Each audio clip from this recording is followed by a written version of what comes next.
राधे राधे। मैं शर्मिला रावत बसेरा आप सभी का स्वागत करती हूँ देवभूमि उत्तराखंड के सुंदर से शहर हल्द्वानी से।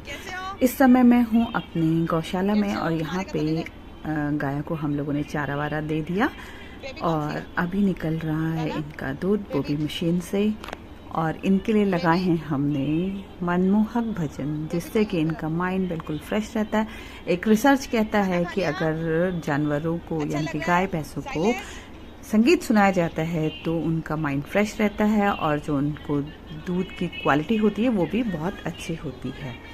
तो हम भी इसी को पालन करते हैं। और आज सुबह जो मौसम है बहुत ही खुशनुमा है। देखिए चारों ओर हल्का हल्का सा कोहरा है, ठंडा नहीं है, हल्की सी ठंड है, हल्की सी, और कोहरा है। बहुत सुंदर और बहुत अच्छा लग रहा है देखने में।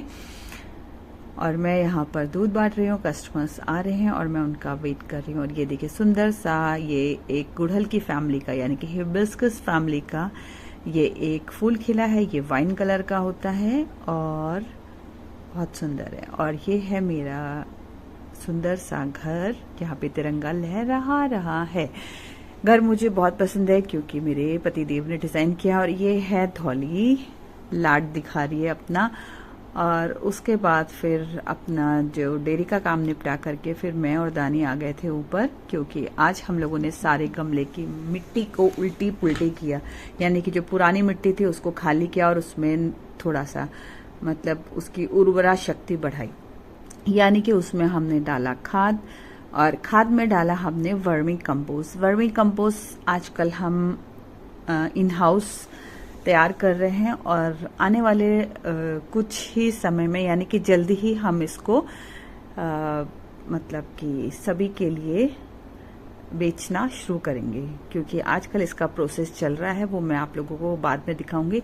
इस जब वर्मी कंपोस्ट की जो तैयारी होती है उसके बेड बनाए जाते हैं, तो वो सारा काम चल रहा है, साइड बाय साइड यहाँ पर चल रहा है। तो उसका मैं एक अलग से आप लोगों के लिए व्लॉग लेकर के आऊंगी। आजकल वैसे भी हर कोई जागरूक है। कोई भी मतलब कि जो यूरिया वगैरह है उसका खाना, साग सब्जी, अनाज खाना नहीं चाहता।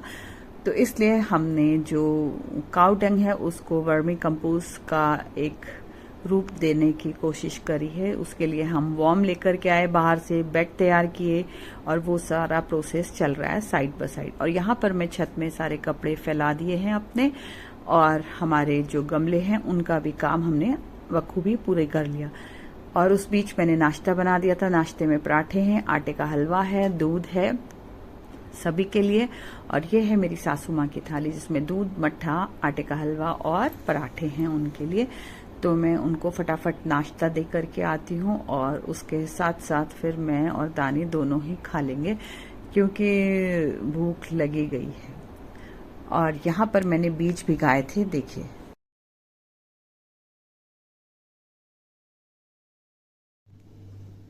और ये है मेरे मूली के बीज, इसमें थोड़ा अंकुर पहले आ गया। और मैं बताती हूँ मेरा सीक्रेट, जो जल्दी से अंकुर आ जाते हैं। मूली कोई भी बीज होता है, मैं ना उसको बिना भिगा के नहीं लगाती हूँ। तो इसको मैंने जैसे ओवरनाइट भिगाया और उसके बाद दिन में मैंने उसको पानी से निकाल करके ऐसे किसी छन्नी या किसी कपड़े में आप रख दीजिए। तो कल मैंने छन्नी से बाहर निकाल दिया था और आज देखिए 24 घंटे के अंदर इसमें कितनी जल्दी अंकुर आ गया। अगर यही चीज़ अगर हम जमीन में सूखा बीज डालते ना तो इतनी जल्दी उसमें अंकुर नहीं आते। तो इस तरीके से अगर आप बीज लगाएंगे किसी भी चीज़ का, मतलब जो जिसके बीज थोड़े से मोटे होते हैं, जैसे कि मेथी, मूली, बीन्स, भिंडी, करेला, कुछ भी चीज़ हो ना, कोई भी बीज हो ना, आप उसको भिगा के लगाएंगे तो बहुत जल्दी वो मतलब मिट्टी में जमते हैं, अंकुर आ जाता है उसमें। तो अब मैं जा रही हूँ इसको अपने जो रूफटॉप गार्डन में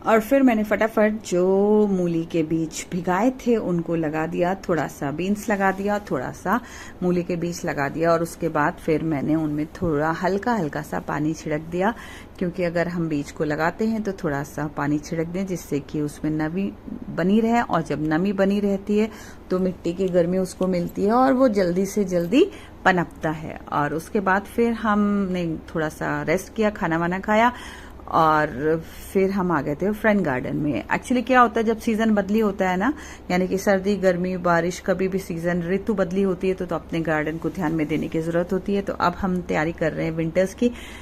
तो आज हमने हैज वेज कटिंग किया, मैंने और दानी दोनों ने ही मिलकर के किया, और फिर आज फ्रंट गार्डन की भी गुड़ाई करी।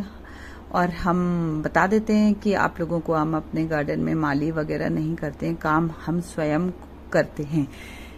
तो आज ये हैज वेज की कटिंग करी। 2 कैंची थी, एक कैंची पता नहीं कहाँ खो गई है, मिसप्लेस हो गई, समझ में नहीं आ रहा कहाँ हो गई। ये वाली जो अच्छी थी वो खो गई है, और जो थोड़ी कम अच्छी थी वो बची रह गई है। इसका हैंडल भी टूट गया था जिसको कि वेल्ड करके दानी ने दोबारा से बनाया। और इसी बीच मेरा एक पार्सल आ गया था अजियो से। तो ये मैंने एक इंडे पिक्स करके साइट है उससे मतलब सेलर है, साइट तो अजियो है, और उससे मंगाई थी ये केरला की ट्रेडिशनल साड़ी। तो मेरे को चाहिए थी, हालांकि है एक मेरे पास, बट एक चाहिए थी मुझे कॉपर कलर की। तो ये मुझे कॉपर कलर का मिला था, प्रिंटेड साड़ी है, केरला के साड़ी है ट्रेडिशनल। तो ये मुझे बहुत सुंदर लगी तो मैंने झट से ऑर्डर कर दी। तो आप लोग भी बताइएगा कि आप लोगों को मेरी ये साड़ी पसंद आई या नहीं आई, क्योंकि इससे पहले जो मेरी केरला की जो ट्रेडिशनल साड़ी थी वो प्लेन में थी, ऑफ वाइट कलर में, जो उनका कलर होता है ऑफ वाइट कलर। बट ये मैंने ली है थोड़ा सा, इसका बॉर्डर जो है कॉपर में है और ये इसमें प्रिंट है, यानी कि प्रिंटेड साड़ी है। तो उम्मीद करती हूँ आपको पसंद आई होगी, मेरा व्लॉग भी और मेरी साड़ी भी। और अच्छे व्लॉग के साथ मैं आती हूँ कल फिर। एक्चुअली मेरे को टाइम बहुत मुश्किल हो जाता है मैनेज करना, तो मेरे व्लॉग का कोई टाइम नहीं हो पाता। सोचती हूँ टाइम से करूँगी बट नहीं हो पाता, क्योंकि घर का भी काम है, इधर उधर बाहर का भी होता है। तो आज के लिए इतना ही, मिलते हैं आपसे जल्दी। Bye bye, see you soon, love you all.